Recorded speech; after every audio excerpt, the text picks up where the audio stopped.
Alô, meus queridos amigos e irmãos, que Jesus abençoe a cada um de nós. A nossa palestra fraterna de hoje tem como título Palingênese, a Grande Lei. Meus amados irmãos, no final de tarde, numa semana dessas que passou, caminhando distraidamente por uma rua em nossa cidade, enquanto esperava a minha esposa que fazia compras, tive a minha atenção despertada por um vozerio próximo. Tratava-se de uma igreja de uma das denominações evangélicas recém-instalada naquela rua do mercado, em sala alugada, junto a uma agência de comercialização de carros. Curioso, como somos, tratamos logo de adentrar até o portão do templo e ver o que se passava.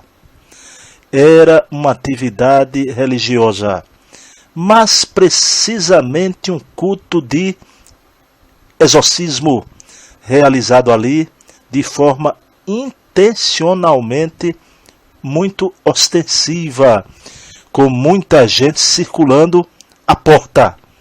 Não entrei, fiquei apenas do portão, mas dava para ver tudo muito bem. Alguns oficiantes, ainda muito jovens, atendiam a cerca de 30 pessoas, na maioria enfermos, conduzidos por familiares. No exato momento em que olhamos, um ministro, o prático, auxiliado por mais 2 ou 3, atendia de pé uma senhora humilde, cuja agitação denotava possível semi-psicofonia por entidades infelizes. O oficiante do ato de expulsão espalmava a mão direita sobre a fronte da paciente, apoiando a esquerda na nuca e repetia vigorosamente: "Em nome de Deus, vai, Satanás! Em nome de Deus, vai!" Bastou essa cena para nos inteirarmos do que se passava e saímos tristes em seguida. Continuamos a caminhar, mas fomos matutando com nossos botões. Efetivamente, que coisa abençoada é a doutrina espírita, meus queridos irmãos. Esclarece-nos tão clara e simplesmente sobre as leis da vida, que não deixa margem à dúvida, reintegra o homem na sua verdadeira responsabilidade vivencial e desfaz as ilusões de condenações e redenções de improviso. É a lei da palingenesia ou da reencarnação, que faz com que acertamos as nossas próprias contas com a justiça divina.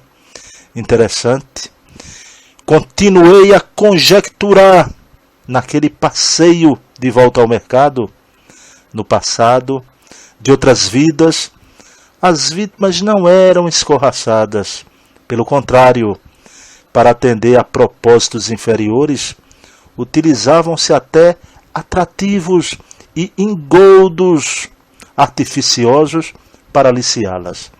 O trambiqueiro desenvolvia lábia habilidosa e sorriso de artista para engabelar as vítimas incautas de suas armações ardilosas. O conquistador inconsequente sabia jogar seu charme sobre a mocinha desprevenida, acenava-lhe com 1000 promessas e depois de obter o que queria, quando convocado a assumir responsabilidades, dava no pé, deixando-o entregue à própria sorte. Numa sociedade preconceituosa e insensível, o déspota sabia localizar e trazer de longe o matador profissional para eliminar algum adversário incômodo. O escravocrata atravessava oceanos com com seus navios negreiros para ir arrebatar o nativo inculto de outro continente e trazê-lo para o serviço cativo sob ferro e fogo. O comandante desonesto fazia ruidosa propaganda, lesando consumidores vários com mercadorias falsificadas ou de má qualidade.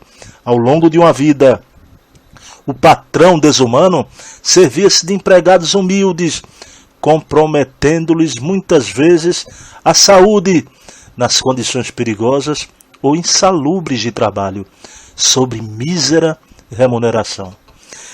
Meus irmãos, mas a lei de Deus, ela pode não vir a cavalo, parará, parará, parará, mas ela vem a tartaruga, mas não falha nunca no tempo e no espaço.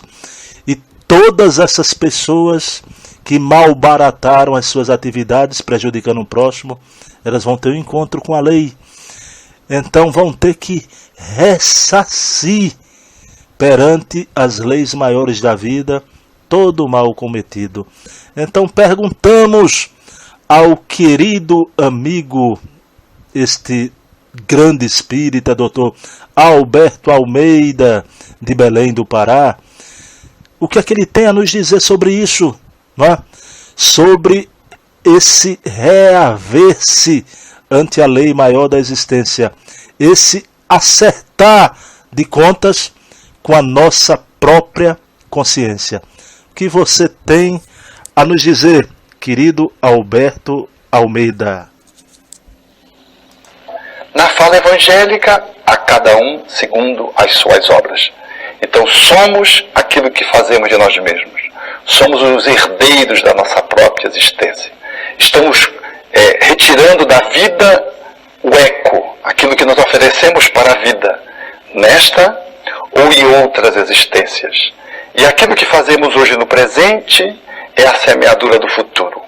Por isso, nesse pensamento didático linear de passado, presente e futuro, a lei de causa e efeito nos dá a possibilidade de podermos estar efetivamente transformando a nossa vida a cada dia. Porque o passado reflete-se no meu hoje. E o meu hoje é a construção do futuro. Essa apropriação da minha vida dá-me o sentido de que eu sou aquele que determino a minha existência. Excelente, Alberto, excelente. Estamos hoje colhendo os resultados do passado, mas estamos hoje também preparando o nosso futuro. Passam-se os anos, a foice implacável de Parca reconduz todos os personagens ao plano de origem da vida. Transcorre o tempo e finalmente a sabedoria da lei da palingenesia manda de volta os transgressores à experimentação e à expiação no mundo. Daí, na hora em que as antigas vítimas, localizando os seus algozes e descendo com o peso do seu ódio e inconformação para exigir contas, aparece um pastor para, num lance espetacular de suposto poder divino, expulsar demônios, bradando sem maior cogitação: em nome de Deus, Satanás, vai! Oh, meus irmãos, Espiritismo, doutrina consoladora e bendita, felizes os que te conhecem e tiram proveito salutar dos ensinamentos dos Espíritos do Senhor. Essa doutrina, informando-nos de que não nascemos ontem, que viemos de um passado milenar, em que muitos erros e acertos podemos ter cometido. Não vê os seres incorpóreos que atormentam os encarnados como méros gênios infernais, ou almas penadas que atingem vítimas inocentes e precisam ser mandadas de volta às profundezas do inferno. Se estão conosco, alguma razão há para isso. E o Evangelho é sempre a chave e o bálsamo sagrado que opera a divina alquimia de transmudar o ódio em amor, a dor em evolução.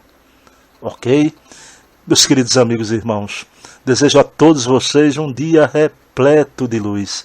A ti, alma querida, te envio o meu beijo na alma, deixando aqui um abração fraterno do amigo Bruno Tavares. Paz e bem, que Jesus amanheça em nossos corações. Um beijo na alma.